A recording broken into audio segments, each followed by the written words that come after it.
Drake sued, Murdermuk didn't. Let me break this down for you. For those of y'all who don't know who Murdermuk is, he's arguably the most legendary battle rapper in the history of the sport. He just had a battle against another legendary battle rapper, Hitman Holla. The crazy thing about this battle is in Hitman Holla's third round, he throws a bunch of crazy accusations Murdermuk's way. He even presents these accusations as if they're fact with quote unquote paperwork in the round. This is in front of a live audience, an entire crowd, by the way. You wanna know what Murdermuk did? He let Hitman Holla finish the round. And then when it was his turn to rap, without throwing any allegations back at Hitman Holla, he still won the round. You wanna know the main thing he didn't do? Sue Hitman Holla. That's the whole point we've been trying to get y'all to understand, bro. As a matter of fact, I dropped a video on YouTube detailing this and going even deeper on it, so y'all can click the link in my bio to check it out. It's a must watch so you can understand why suing in battle rap is wrong. That has got to be the worst analogy about the Drake-Kendrick War that I've ever heard. That was awful for a bunch of different reasons, but let's start from here. The Drake-Kendrick War isn't battle rap. It was a rap battle. Those are not the same thing. They aren't. And I'm not playing word games with you here. I'm going to break down what I mean. Remember when the Bud Crawford and Canelo fight happened, right? After Bud Crawford beat Canelo, yes, they shook hands afterwards. In fact, Canelo even gave, or Bud even gave Canelo his belts back, right? Because they had a boxing match, not a fight. Those are not the same thing, right? A boxing match has an agreed upon date, an agreed upon glove size, an agreed upon location, an agreed upon time that the fight is going to occur, an agreed upon ring size, right? The boxing ring that the match is in, and it's mano a mano, which means man versus man, or man against man, or man on man, however you want to translate that, right? That's the difference. Kendrick versus Drake was not a boxing match. It was a fight. And many of you, including this content creator whose clip you all just saw, like to frame it like it was a boxing match. You all talk about it like it was an agreed upon date, and Drake and Kendrick knew what the glove size would be. They both had to agree on it, and Drake had to agree to the ring size, right? Kendrick wanted to fight in this size ring, Drake wanted to fight in that size ring, but they both agreed on it. Yep, they both agreed, right? And that's not true. None of it's true. But the reason why you all need to frame it like it was a sanctioned boxing match versus what it actually was, which was just a fight, right? And a certain kind of fight, but we'll come to that in just a second.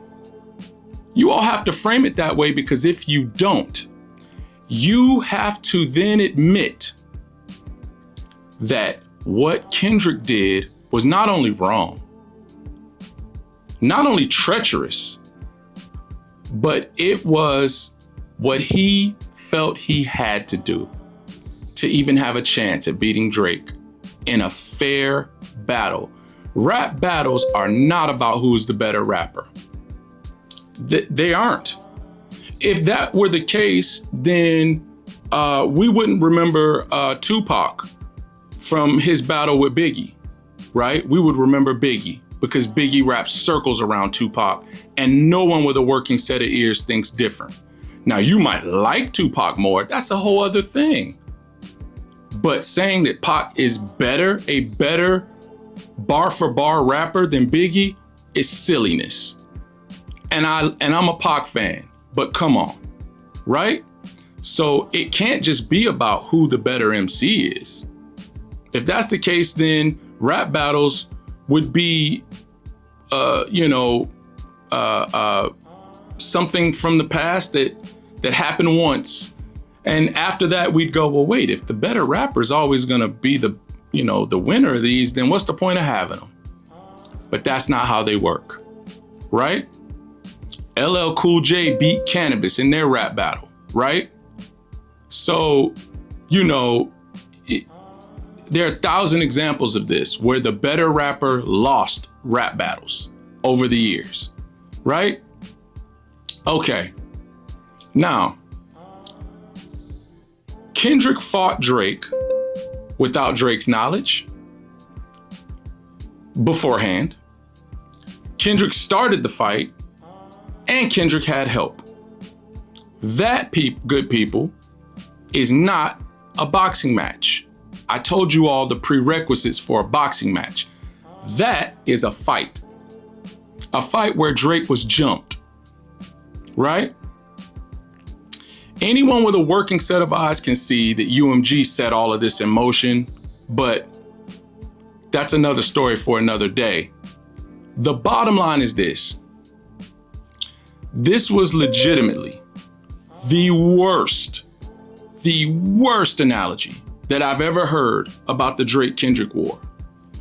And it's not just because I'm being biased. It's because that content creator's logic doesn't accord with what happened whatsoever. It's awful. I'm not even gonna go the route of breaking down, the things that Murdermuk said over. I don't need to do any of that, because that would actually mean that I had to parse apart his argument. There wasn't one. It's awful. It's an awful analogy for 1,000 reasons. And the bottom line is that Drake got jumped. He got jumped by the people by the rapper and a bunch of other rappers, but specifically it was spearheaded by the rapper that you all say is the best rapper in hip hop, right? And you all have never heard me say that I don't think Kendrick is an amazing rapper, because he is, right? But if Kendrick is that good, if he's the number one, if he's the top dog, right?